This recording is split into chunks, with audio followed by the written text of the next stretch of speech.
First of all, thank you so much for being here today.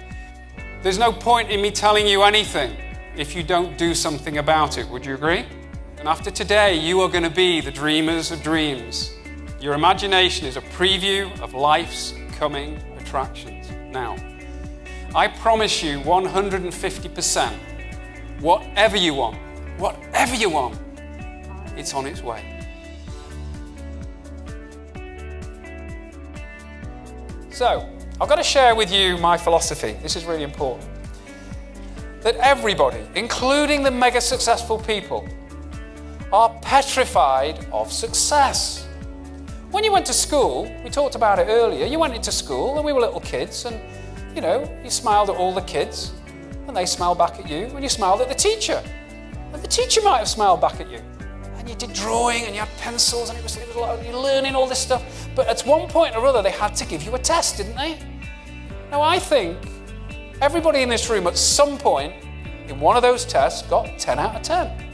Yes? But you know what happens when you get 10 out of 10? A very significant thing happens. You look around the room and your friends and the people there, they didn't all get 10 out of 10, did they? Now, one of the things about being born as a human being, we get some programs built into our body. And one of those is the insatiable desire to be loved.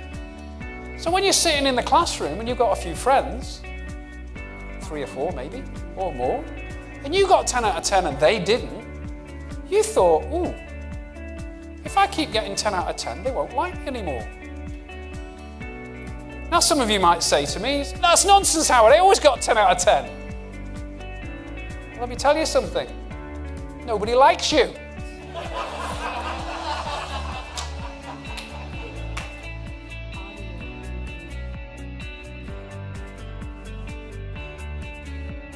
So let's say you become successful and you went home and everything's fantastic and you've got all this wealth and you've got all this family. What would the neighbours say? Would they be saying, great man, that's fantastic, I'm so pleased for you? No, what would we be saying? How did the sod get the money?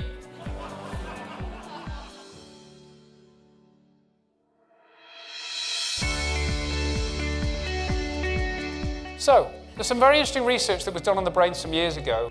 2 scientists discovered the left cortex and the right cortex. Now, it's been altered a little bit, but they discovered that the left cortex was the analytical side and the right side was the imagination side, the problem solving, yeah? Maybe the idea for genius is when you use both sides of the brain perfectly. So we had to look at that. And who did we think we picked? Einstein. He was that good. Both brains. You get it? Left and right. So what I'm saying to you, rightfully or wrongly, is that when we use both brains, things happen a lot better. And that's what you're going to learn today. We're going to give you some exercises to exercise not just the left brain, which you're using 90% of the time. I'm going to give you ways to exercise the other side. We all talked about it before. One of the questions was, do you get the best ideas you get when you don't need them? Yes? When you're in the shower, when you're driving home on 495 in that traffic jam. And then an idea comes because you're not doing anything. But you know the key to that is you're relaxed. Maybe not on 495, but you certainly are in the shower. And that's the key.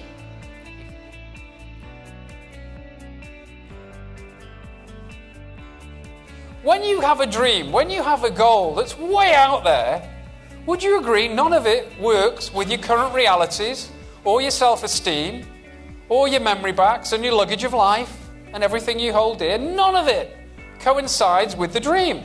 If it's big enough, would you accept that? And here's what happens. When you set a goal that's way out there, you mustn't do something. Because I know what you're going to do and you mustn't do it. You're going to go to your left brain and say, how is this going to happen? You're going to ask that stupid question, how? And here's what's going to happen. Your brain's going to go back in, find out about this goal, this crazy goal you've got, and it's going to say, you have to be kidding me. Thank you. And it's over.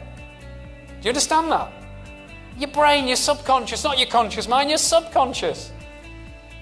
So you have to resist that and keep dreaming and break out the limiting beliefs that you have, right?